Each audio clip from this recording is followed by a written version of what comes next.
Now in this lecture I shall do the same thing using a variational approach and also indicate how to calculate the quantities that we did not elaborate in the last lecture. So let me recall what we did in the last lecture. We had the system with the two nuclei and an electron A and B and the electron with the distances or A between the electron and the nucleus A and the distance or B between the electron and the nucleus B, and or AB, which in this lecture we will mark as R, as the distance between the two nuclei. And then if we mark the center of the electron, well, perhaps we do not need it, we are not going to use coordinate system, we leave it like this.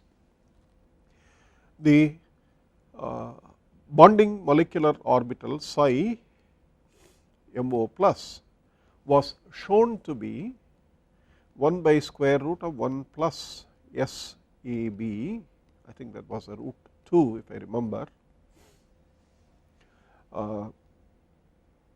The combination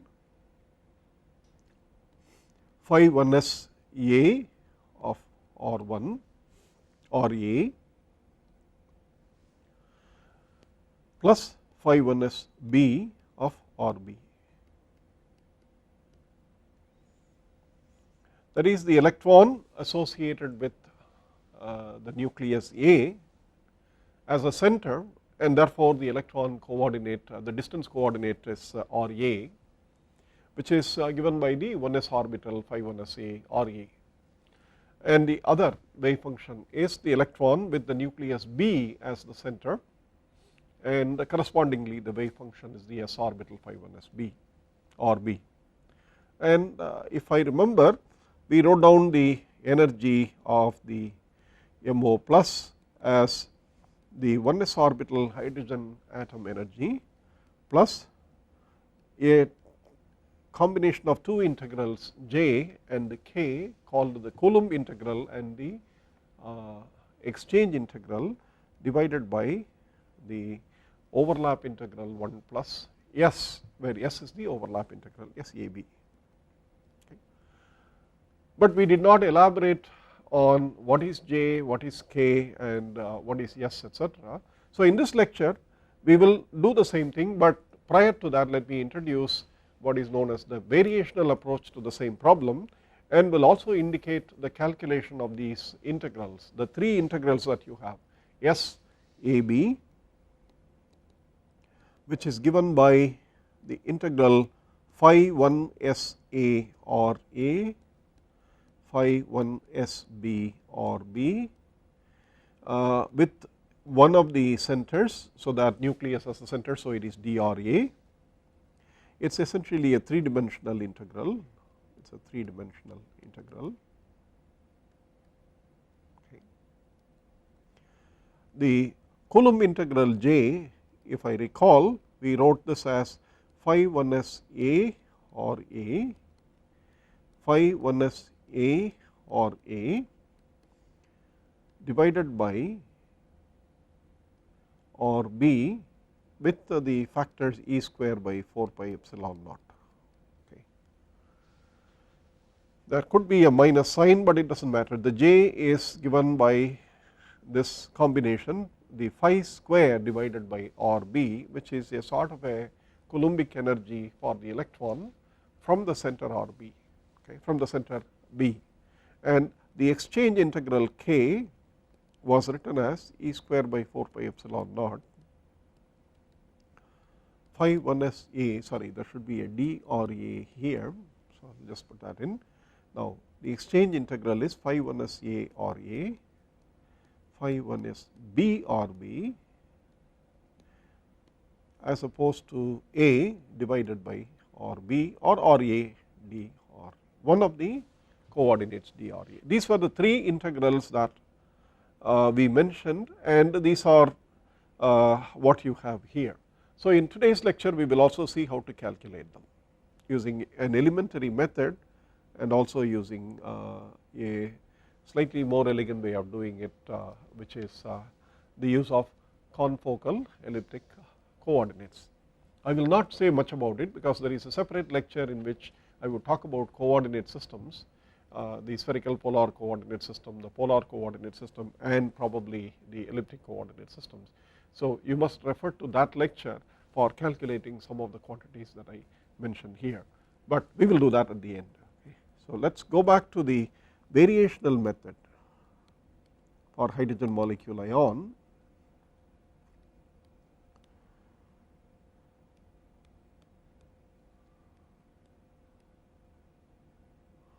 And at the end of that we will get the same answer that we got in the last lecture. Obviously, if we get a different answer, that there is a problem. So, the surprise is not there, but the process tells you how to handle similar variational calculations. So, it is more an exercise for you to do these calculations on your own, and also in that process I will evaluate both J and K. Now, what is meant by the variational process? We write the molecular orbital MO as a linear combination of the two atomic orbitals C1 phi 1s A or A and coefficient C2 phi 1s B or B. At this point we leave C1 and C2 as undetermined or to be determined, and having the Hamiltonian as the electron kinetic energy minus h bar square by 2 me del or square, the electron Hamiltonian or del E square, I will write it, minus E square by 4 pi epsilon naught or A, which is the Coulombic energy associated for the electron with the nucleus A, the attraction between the nucleus A and electron, and likewise minus E square by 4 pi epsilon naught or B for the nucleus B, and then the nuclear repulsion E square by 4 pi epsilon naught or AB. This is of course the same Hamiltonian. Now, the variational process tells you that when you have two basis functions which are taken as a linear combination, the Hamiltonian matrix that you have to solve must be solved in such a way that you find C1 and C2 to satisfy the minimum in energy. And here of course you will have a 2 by 2 matrix that you need to solve, and in this process you will get a value for C1 and C2. In fact, two values, you will get exactly the same thing, namely 1 by square root of 2 into 1 plus SAB plus or minus for the C1 and C2, but let us see that. So, the Hamiltonian matrix that we need to write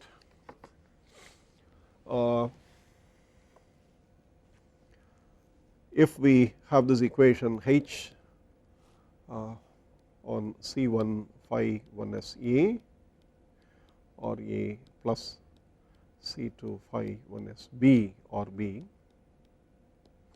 is equal to E C1 phi 1s A or EA, I am sorry, this is RA or A plus C2 phi 1s B or B. Okay, this is a Schrodinger equation, and for the variational matrix we integrate both sides with either phi 1s A or A of that D or A, or that is one equation, and the other equation you get is integrate this with phi 1s B or B with D or A or B, one of the coordinates. Okay. Let us write D or A here. Okay. So, this gives you the matrix 2 by 2 matrix H A A minus E H A B minus E S A B. Please remember that these wave functions are not orthogonal to each other because they are centered on two different nuclei. Therefore, this is the variational process involving non-orthogonal basis functions. So you remember the matrix form that I had in one of the earlier lectures. So it is the same thing, H A B minus E S A B H B B minus E. This is the determinant that needs to be set to 0, and once you solve for E using this determinant, you substitute the E in the algebraic equation for the C1 and C2, namely H A A minus E times C1 plus H A B minus E S A B C2 is equal to 0 to get the C1 and C2. Either this or the other equation, because anyway they are linearly dependent on and therefore you need to solve only one of them. Okay. So let us look at the determinant. Also the fact that H A A and H B B are one and the same. Let's go to full screen. Yeah. H B B are one and the same because they are both involving the Hamiltonian with one of the basis functions A or B, and in this case the label A and B is of course arbitrary. We have chosen the label. So it's by symmetry that these two terms are identical. Therefore, the determinantal equation is H A A minus E whole square is equal to H A B minus E S A B whole square. Okay. So we have two solutions, namely H A A minus E is equal to plus or minus H A B minus E S A B. So if we take the solution plus solution, what we have is H A A minus H A B is equal to E into 1 minus S A B. Okay.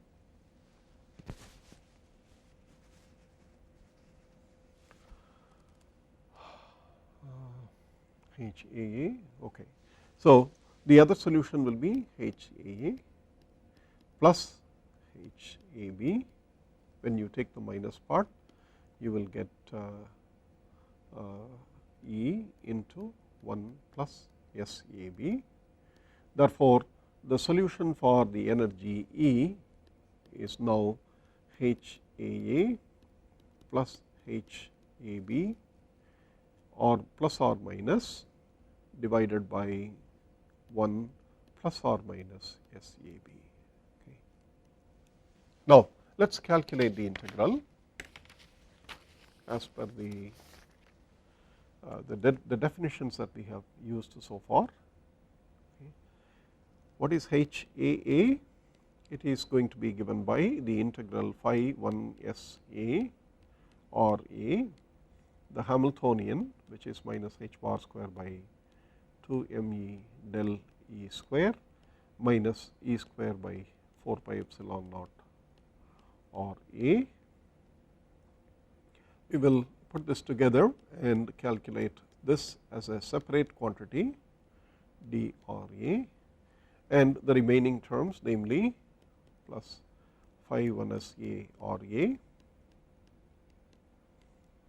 minus E square by 4 pi epsilon naught or A or B, I am sorry, or B phi 1 S A or A d or A, and the last one, which is involving only the nuclear separation or A B. So it is E square by 4 pi epsilon naught, and the wave function phi 1 S A is normalized.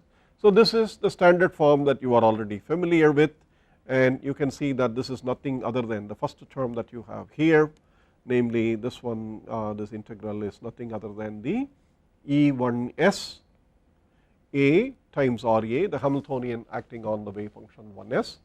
Therefore, it gives you the 1S hydrogen energy, and then of course what is remaining is the normalization integral. So this whole thing is E1S as you had seen earlier, and this of course you have seen already. This is the definition of our the Coulomb integral J, and 1 by RAB is of course the internuclear separation. Of course, when I wrote down this energy earlier,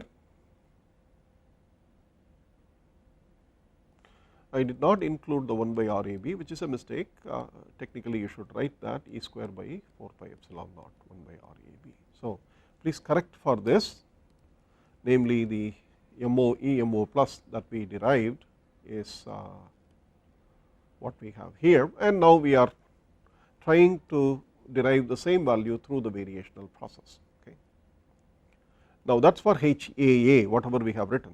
What about HAB? HAB is going to be the integral phi 1s A or A with again the Hamiltonian minus h bar square by 2 m E del E square minus 1 E square by 4 pi epsilon naught or A minus E square, all of this acting on 1s B or B, D or A, and the remaining terms, namely plus phi 1s A or A times minus E square by 4 pi epsilon naught or B phi 1s A or B,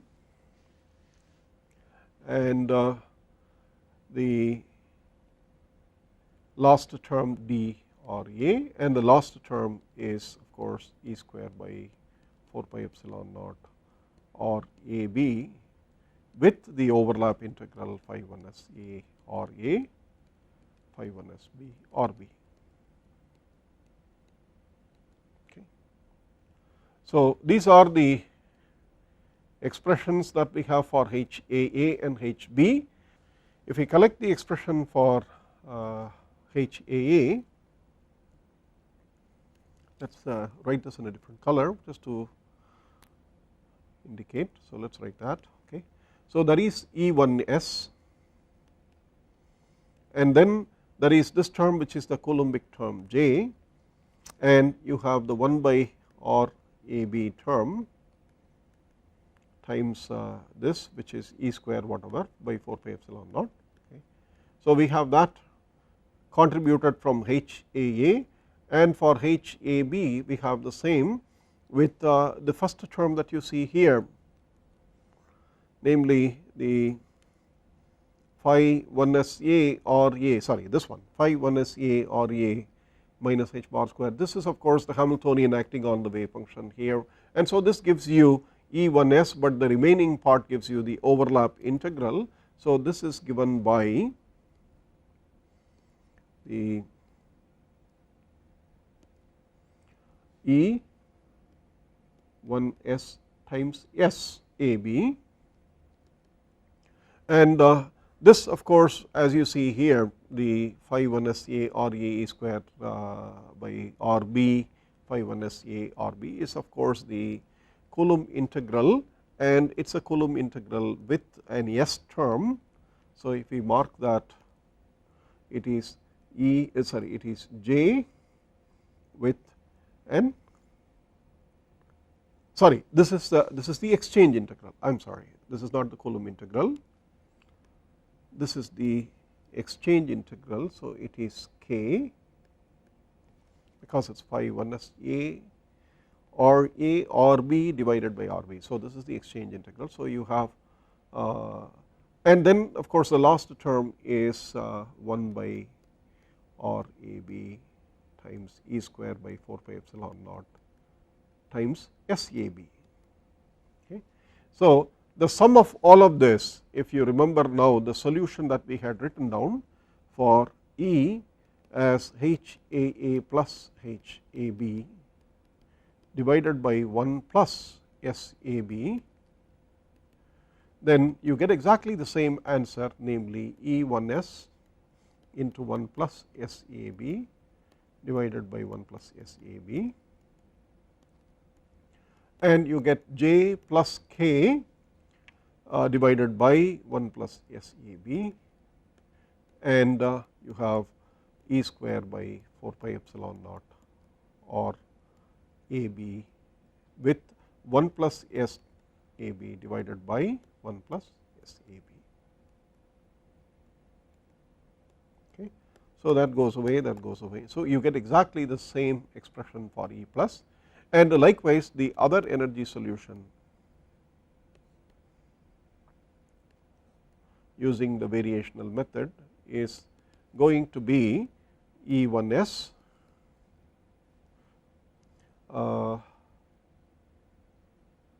plus J minus K divided by 1 minus S plus E square by 4 pi epsilon naught or AB.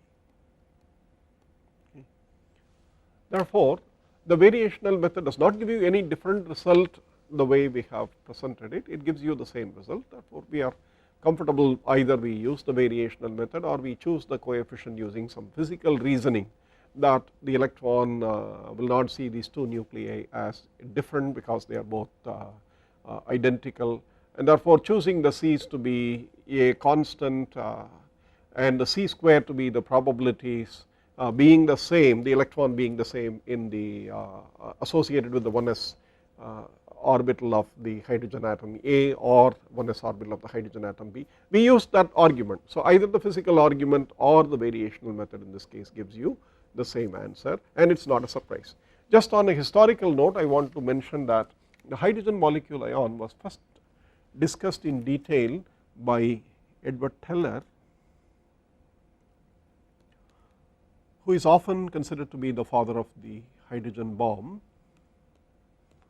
project, though he was not officially associated with it when the bomb was discovered. He was preliminary, he was involved in the as I see it, the historical discussions I found in the web. I will just read very exactly what it is. It says Edward Teller of course did his PhD thesis with Werner Heisenberg, and in the 1930s, and he dealt with the first accurate quantum chemical calculations for hydrogen molecule ion, quantum chemical calculations for hydrogen molecule ion. Okay. So he is also the very famous teller of the Young-Teller effect that many of you as chemists, when you see this in the electronic spectroscopy and in crystal field theory, distortion of equilibrium structures and so on, it is extremely well known, and he is also associated with the Renner-Teller effect. It is the same Teller. Okay. So his contributions to chemistry have been quite substantial, and he was the first one to look at the hydrogen molecule ion almost soon after the Schrodinger equation was discovered and the Born-Oppenheimer approximation was proposed. Just about that time, the paper by Heitler and London had also appeared on the calculation of the hydrogen molecule, which will be my next lecture. So you could see that as soon as the Schrodinger equation was discovered, there was a lot of this activity on applying this equation to the study of molecules using approximation procedures which would make sense from the point of view of quantum mechanics, but which also should make sense from the point of view of chemistry, given that valency and chemical bonding is more the territory of the chemical physicists and chemists. At that time, chemical physics was not yet recognized as a discipline. I think that happened in 1935 or 34 when Harold Urey founded the Journal of Chemical Physics. So there is a bit of history that goes along with the calculations of these quantum chemical approaches for bonding, and in this case of course it is important for me to mention that it was Edward Teller who as a PhD thesis development looked at the hydrogen molecule ion in detail. Of course there are many more calculations since then and many approaches, but historically it is also important to recognize this contribution. Now the rest of the lecture, well, let me have a pause at this point of time, because the rest of the lecture I would like to actually tell you how to calculate the J integral, the K integral and the S integral, and in this lecture I would tell you what the method that I use for the S integral following some simple procedures. There are other approaches, we will see them as we go along. Let us just stop for a few seconds and then come back to the calculation of the S integral. Let us do this algebraic calculation of the overlap integral as an example.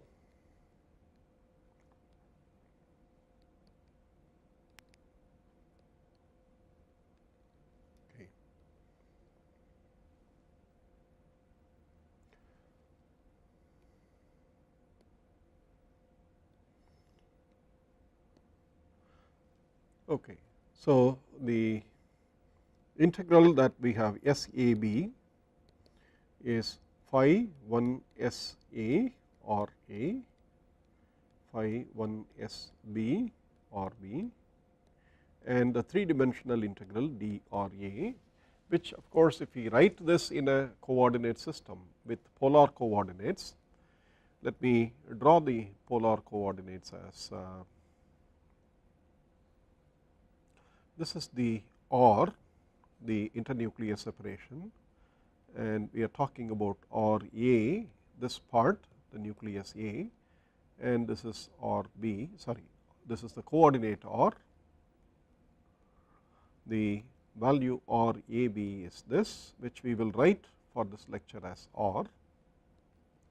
This is OR B, and you can see that if we choose this as the polar z axis, then OR A as a vector as the distance from this and the angle theta that OR A makes. Okay. This is the polar angle theta associated with this coordinate system, and therefore, in this coordinate system we can write OR B using the triangular formula for the 3 distances and the angle between the other 2 sides, OR B as square root of OR A square plus OR AB square minus 2 OR A, or let us drop the AB anyway, this is just notation, 2 OR A or times cos theta, and that is the distance OR B, and phi 1s A or A, the normalized wave function that you have to use is the square root of pi A naught cube, the Bohr radius, and the function is exponential minus RA by A naught. The corresponding 1s wave function for the RB coordinate is RB is again 1 by square root of pi A naught cube, and it is e to the minus RB by A naught, which is given by this square root factor, namely or A square plus R square minus 2 or A cos theta, the whole divided by A naught. Okay. Therefore, the integral that we have to calculate involves the product of these 2 functions and integrated over the RA in 3-dimensional integral, namely it is RA square dr sin theta d theta d phi, and since the functions do not depend on phi, we can immediately write the integral as follows. So, let us write S, which is essentially equal to SAB in our notation. Okay. S is given by 1 by pi A naught cube, we are taking the 2 functions together, and the integral is 0 to infinity or A squared d or A, that is the 3-dimensional integral for the radial coordinate, and you have the function e to the minus R A by A naught, and you have the function, let us write the theta integral, theta is equal to 0 to pi, and we have e to the minus square root of or A square plus R square minus 2 or A cos theta sin theta, sorry, divided by A naught, the whole thing is divided by A naught, sin theta d theta, and then we have the integral d phi between 0 and 2 pi, which of course it is easy to see that it actually cancels this pi. So, we do not need to worry about the phi integral, with of course there is a 2. that comes from the 2 pi. Okay. So, what we have is this is the integral that we have to evaluate using theta, and this is the one which is algebraically somewhat tedious, and therefore, let me explain this way, this procedure. Okay. So, let me write r a squared plus r squared. Okay. First of all, let us do a simple coordinate transformation, so that we will get rid of the a naughts. Okay. So, let me use the r prime, a dimensionless r, namely r by a naught, and a small r as r a by a naught. Then you can see that the dr is going to be dra by a naught, and r a square by a naught square is going to be r square, and see that therefore, this integral immediately changes to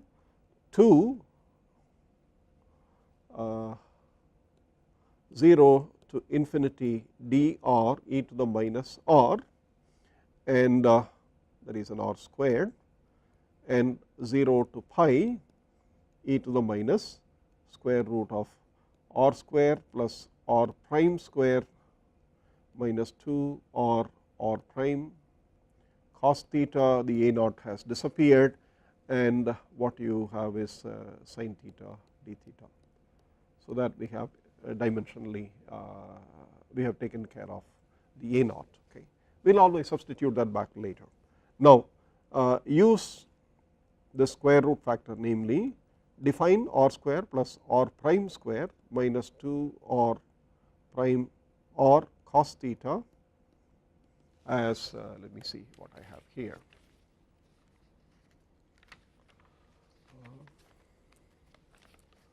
We have okay, what I did was to write that as I guess x.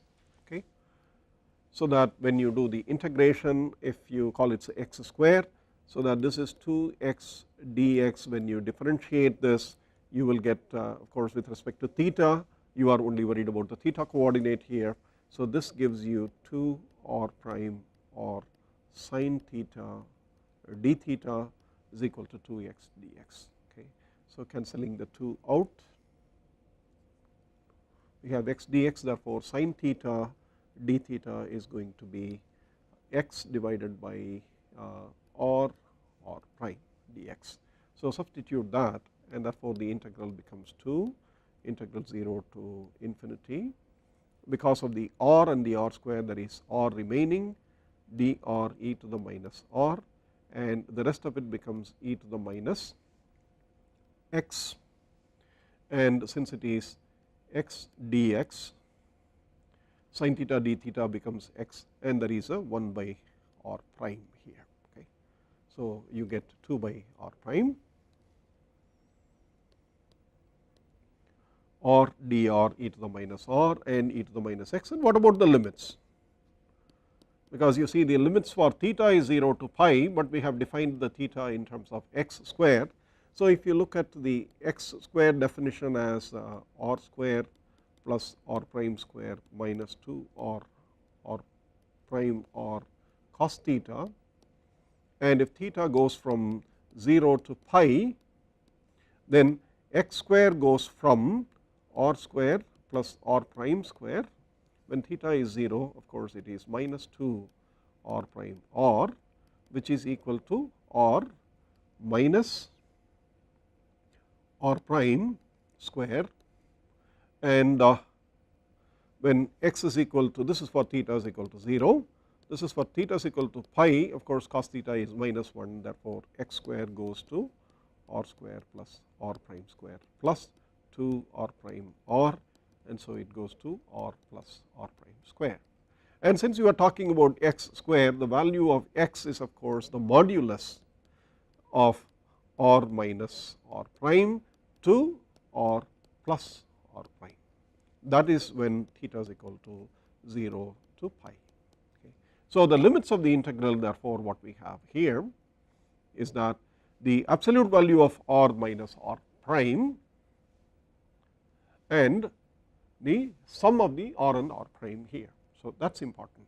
Okay. Therefore, we write the integral, the Coulomb integral S is 2 by r prime 0 to infinity or e to the minus or dr, and then you have the limits given by r minus r prime to the absolute value to r plus r prime. Since both r and r prime are positive, we do not need to worry about the absolute values, it is just the sum of the two, and what you have is x e to the minus x dx, isn't it? Yeah, x e to the minus x dx. Therefore, this integral is the one that needs to be evaluated. So, this is a very simple coordinate transformation using the polar coordinates, in which the bond axis is the z axis for the system, and the angle that r makes to the bond axis is the theta, and therefore, we are very easily transforming this. Of course, such integrals are easy to do, and let me just again take you through 2 or 3 steps. Will not do all of them, but give you the method, so that you feel that overlap integral is not all that difficult to calculate for some simple systems. So, let us look at this. The integral x e to the minus x dx is of course very elementary. So, what you have is it is minus e to the minus x, x between the limits, namely r minus r prime or plus r prime.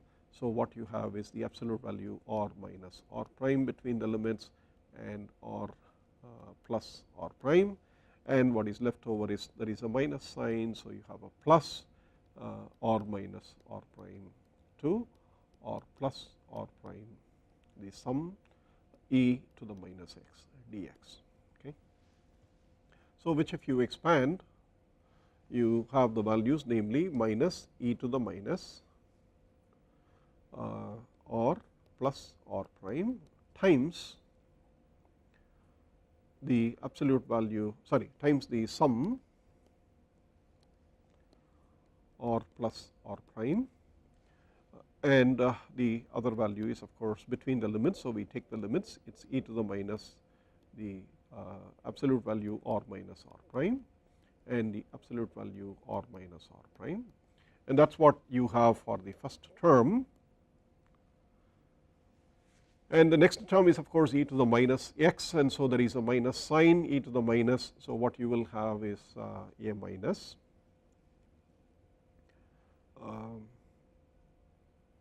you have e to the minus r plus r prime minus e to the minus absolute value r minus r prime. Okay. Okay. So, this is the whole for this integral, and therefore, now if you write the s as 2 by r integral 0 to infinity or e to the minus r dr, then everything else is with the minus sign here. Let me write the final answer. The final answer is it is given as 2 by r with this whatever is in here minus 1 plus r prime plus r e to the minus r plus r prime plus 1 plus the absolute value of r minus r prime times e to the minus r minus r prime. So, this is the integration that needs to be calculated. This is the integral that needs to be calculated. Since it involves absolute values, it is better to split the r value to cover this, namely do this integral 0 to infinity as 0 to r prime, and then from r prime to infinity dr. Okay. So, that we know that in this part 0 to r prime, the absolute value r minus r prime, since r is less than r prime, it is always r prime minus r. We just change the sign and put the correct quantities, and so that is the only thing that you need to know how to evaluate absolute integrals, namely you put the limits in such a way that the absolute values come up to simple algebraic values. So, when r prime is when the small r is less than r prime, r minus r prime absolute value becomes obviously r prime minus r when r is less than r prime, and we do not need to worry about the r plus r prime because it is always the sum. So, this integral, the S integral, therefore, now splits into two terms. S is equal to integral 0 to infinity or dr e to the minus r, and then times we have two terms. The first one is 2 by r, let me keep the minus sign here, and the terms are 1 plus r plus r prime. This is 0 to infinity, is we will write this as 0 to capital R prime, that is the first term. So, what you have is 1 plus r prime e to the minus r plus r prime. Okay. So, let me just sum this term minus 1 plus r prime minus r e to the minus r prime minus r. This is the first term, and the other integral is plus r prime to infinity, again e to the minus r or dr, multiplied by minus 2 by r prime, and the remaining terms are 1 plus r prime e to the minus r plus r prime, and with the minus 1 plus r minus r prime. You see that this changes sign.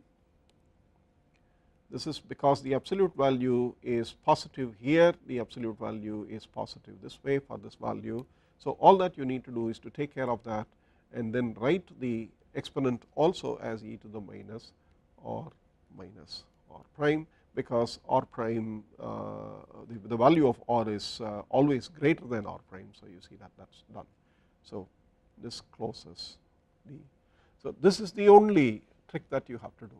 So, two tricks, one is the coordinate transformation, the second is to take care of the absolute values by splitting the two integrals.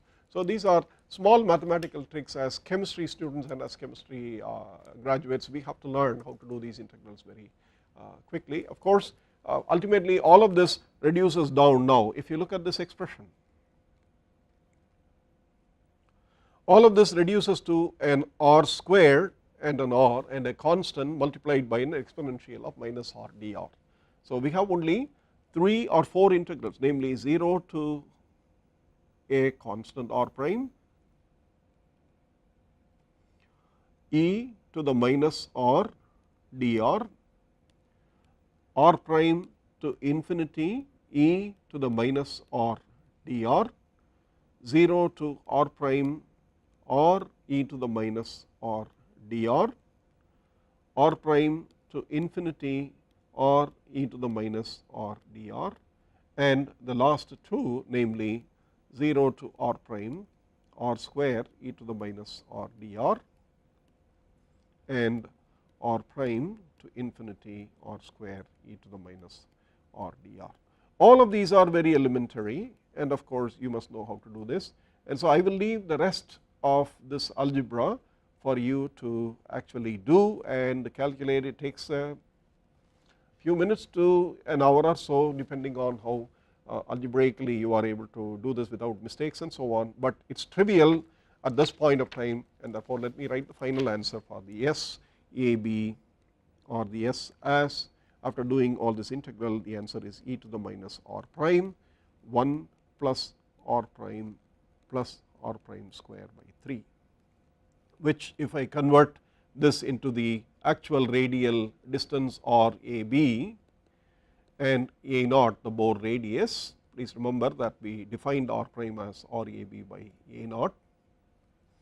So, if we do that, S a b in the final form is e to the minus r a b by A naught times 1 plus or A b by A naught plus or square or A b square by 3 A naught square. So, S A b depends on the internuclear distance or A b in this particular form, and likewise if you have to calculate the Coulomb integral J, the answer is e to the minus 2 or A b by A naught into 1 plus A naught by or A b. Okay. And the last integral K, which is also calculated in a similar way, it involves S by or A b times A naught minus e to the minus or A b by A naught times 1 plus or A b by A naught. So, that the integrals are all dependent on the S is already calculated, this is the S A b. So, we know how to do S A b j k etc. So, I have demonstrated how to do the S A b using a very simple procedure. It is all published in books, it is something not something new. There are other ways of calculating it, there are more elegant ways of calculating these 2 center 1 electron, 2 center 2 electron integrals that you will have in the case of hydrogen molecule using coordinate systems which are not familiar to you, namely the confocal elliptic coordinate system. I do not want to do that in this lecture, but in a separate lecture I will talk a little bit about the different coordinate systems that quantum chemists and quantum physicists use with relevance to chemistry. So, at that point of time we will revisit this integral using the confocal elliptic coordinates, but this procedure I hope is simple enough for you to have a handle on how to do the multi-center electron integrals. And in the hydrogen molecule we will again have more of these, and as we go to higher and higher molecular systems, that is atomic number being very large, you see that these integrals are going to get very complicated, and it is also may not be the right thing to use the exponential form, because 1s orbital is no longer the eigenfunction of an atomic system in which there are 2 electrons. 2p orbitals, 2s orbitals, 3d orbitals, they all become approximate eigenfunctions. When we neglect the electron correlation, they can be considered to be reasonably good eigenvalues and eigenfunctions. Therefore, we no longer have good eigenfunctions or what is called analytic eigenfunctions when we have many electrons. So, this whole procedure will then be turned over into a computational procedure using other types of basis functions, as you recall from variational processes, that we choose variational basis functions and then we minimize the energies using these functions. So, this is only what we could do, because we could do the exact calculations in this case. It is a demonstration of how to do the algebra, but much of the algebra for many electron systems is done today using the computers. So, we will get to that point when we need it, but let me close this lecture by saying that the hydrogen molecule ion, which by whichever method we look at, the variational or a physically reasonable method of the linear combination of atomic orbital, gives you the energy of the system for the bonding and the anti-bonding orbital as a function of the internuclear separation, and it is a complicated internuclear function because it involves exponential minus r and 1 by r a b. So, when you plot that, you get the graphs that you got in the last lecture, namely the bonding orbital combination gives rise to a minimum, the anti-bonding orbital does not give rise to a minimum, and the experimental energies that we determine from spectroscopic and other methods, the experimental energy is lower than the lowest minimum that we calculate, but today results are so accurate that we can pretty much calculate the H2 plus ion energy accurately. So, that is the state of the art, and we will leave this and start looking at the hydrogen molecule in the next lecture. Until then, thank you very much.